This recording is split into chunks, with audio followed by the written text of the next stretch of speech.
Hello. Hello, everyone. This is Avenger Green, and welcome to the first review of Grab It Novels. And for our first review, we might as well start off with a new number one. Well, this came out last month, but hey, it's still relatively new. Ant-Man issue 1. And this one I was really excited for because Hank Pym and his whole legacy, I am a big fan of. And this comic was made to celebrate his 60-year anniversary, and it's being written by Al Ewing, who, well, anyone who follows comics should know who Al Ewing is, but in case you don't know, he's one of Marvel's best writers. It could be argued he's the best writer they got right now, at least for my own opinion, and then the opinion of a few others. So yeah, I was really excited to see this 4-issue miniseries. And as you can see, the cover by Tom Reilly is pretty stylish. You got, of course, the Ant-Man helmet being held by Hank. You got his costume and the Sideways logo. And one thing you will actually see as I cover this series is that all the covers are stylized like this. So, yeah, that's some pretty cool, like art symmetry. And let's just open this up. Alrighty. So, the cover opens in the far-off year of 2549, and we can clearly see that someone is observing some data with the narration blog, the Marvel narrative experience, and it's basically this we see the scientist dude who's trying to attain knowledge about the Ant-Men, and in order to do that, he's clearly traveling back in time. And when he goes back in time, this is where we see something really cool. So yeah, as you can see, the art is basically reminiscent of the Silver Age because, well, this future guy, he traveled back to Hank in his prime in the Silver Age. And you can see that not just with the action lines, but how it's colored, or the shading. And this, of course, is like one of those old Silver Age, it's like, spoiler like first pages, you know how they would show the hero in peril, well, and it gets the reader all hyped up, and even the dialogue is kind of written like the Silver Age. You foiled our criminal plans once, Ant-Man, but now we four have banded together with a brand new plan to destroy you.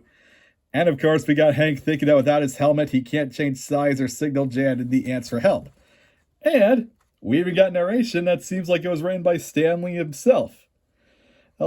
And a cool Silver Age title. Well, I say cool, but it's also kind of goofy. Alone Against the Ant-Agonist. How can you not love a pun name like Antagonist?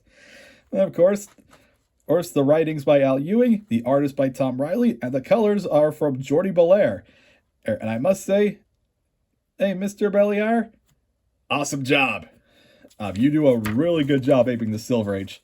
So yeah, well, a lot of Silver Age stories, we of course flash back to how the hero got in this situation, and we see that Hank and Jan are watching a movie, which is more like a bio-op of the Submariner versus the Fantastic Four. Now they're trying to enjoy it. Jan's just trying to enjoy the night with Pym, but Hank is of course being a scientific stick in the mud, and he's watching it and to learn some stuff about how Reed's size-changing abilities work in battle. But as I'm sure we've all experienced before, or at least I've experienced before, or a movie-going experience is ruined by a brat in the theater. However, pay attention to this brat's hair color, his first name, Eric, and this kid's dialogue. O'Grady shoots from the center line. So, yeah, if you know your Ant-Man facts and history, this kid is Eric O'Grady, the third Ant-Man, a.k.a. the irredeemable Ant-Man, a.k.a. the guy who sneaked on Carol in the shower. So, yeah, this guy's kind of a shit.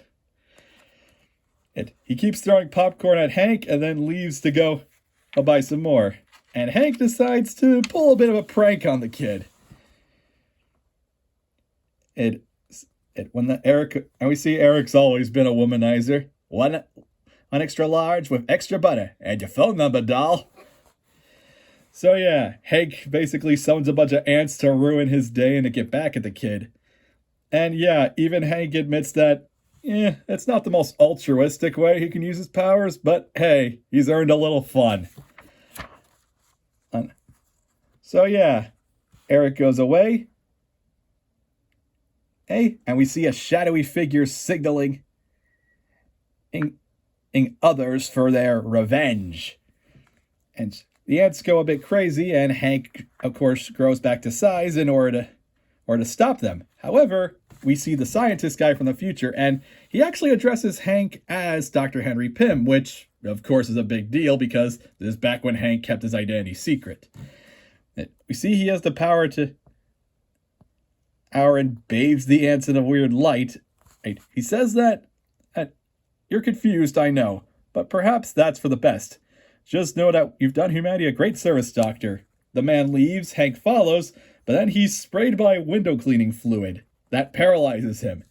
As it turns out, the mysterious man from the shadows was none other than the window washer.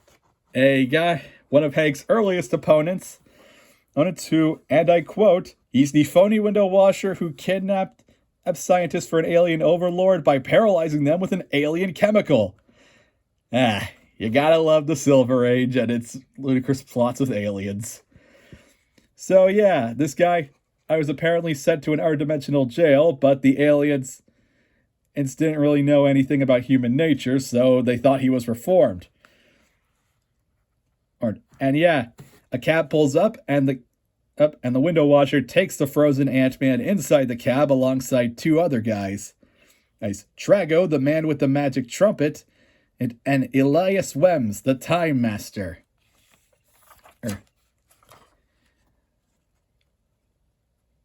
So yeah, in the time that they're driving, Hank gives orders to the ants because his mind still works. Like, you can obviously see the equipment still works. And of course, all the antagonists have taken Hank to their secret base. And the mastermind behind this was a guy named Gerald Marsh, the Protector. And, Marvel is like, I had to double take because the first Marvel Protector I knew was Novar, so yeah, that was kind of weird.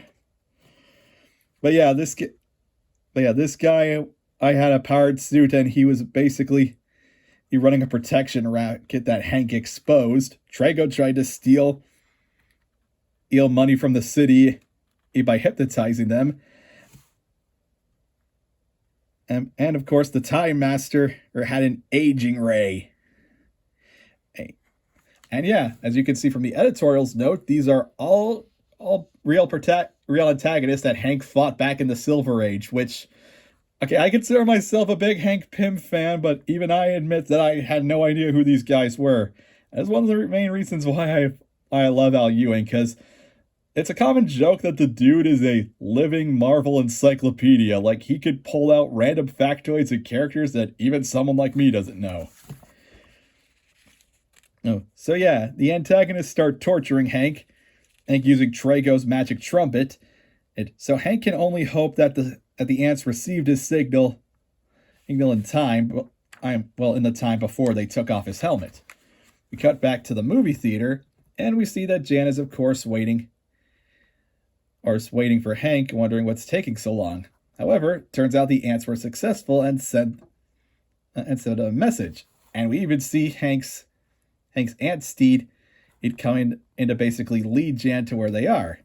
And we get this nice little quip. Up and away, as a certain long underwear character once said. So yeah, Jan changes into her wasp costume, who starts flying around with the steed ant, but they're not really having a lot of trouble until they hear the sound of Trago's distinct jazz. And we see that the soundproof window that the antagonists. Let me repeat that. They see that the soundproof window that was installed in the antagonist base. This was opened by a certain crook.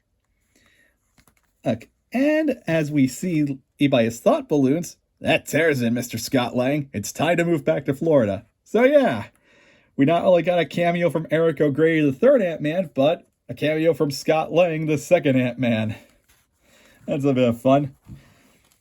And yeah, basically what happens next is we get a old-fashioned Silver Age brawl, all with us basically attacking the antagonist. It's getting them all confused and distracted.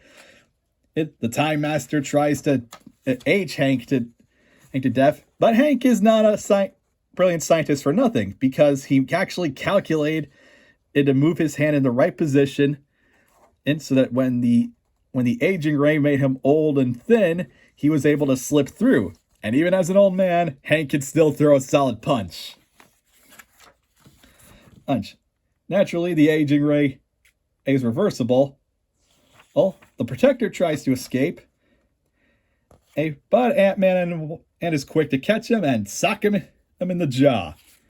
So, yeah, the day is saved. The antagonist they're all being put to rest, but of course, Hank can't help but worry / wonder about the weird man and who knew his name. However, it's then that the man reappears. Oh yeah, the man reappears, and Hank, of course, ask what he meant about doing humanity a great service. Answer me, blast you! The answers, Dr. Pym, are under your feet. So yeah, we get this really cool big panel where we see Hank's various identities throughout the years, and even a reference to Pymtron of all things. Thanks. And yeah, we see Tom Reilly's art changing to a more modern, more shaded and stylish look. Look, everything's so bright, so vivid. Where am I? Who are you? And it's revealed that the future man is none other than the Ant-Man of the future. And I need your help, Dr. Pym, to save the world of tomorrow from the deadliest menace of yesterday. And the issue, of course, has a nice little reference to all the past stories, which are that you can buy and read, and a solicitation for the next issue, which actually comes out next week, fairly enough, where we're going to see a story with Eric during the Secret Invasion era, which that's going to be really nostalgic for me, since that's about when I actually started reading comics. So, yeah, that was Ant-Man. And number 1, I thoroughly enjoyed this book, and I'll fully admit, I'm a massive Al Ewing fan. Hank Pym is my favorite Marvel hero, so I'm probably a bit biased towards it, but hey, every opinion is like your own thing. And if you're not really a big fan of Hank Pym, I would still recommend you buy this. It is a solid 4 out of 5. It's not really the most groundbreaking or life-changing comic, but it is a really good comic.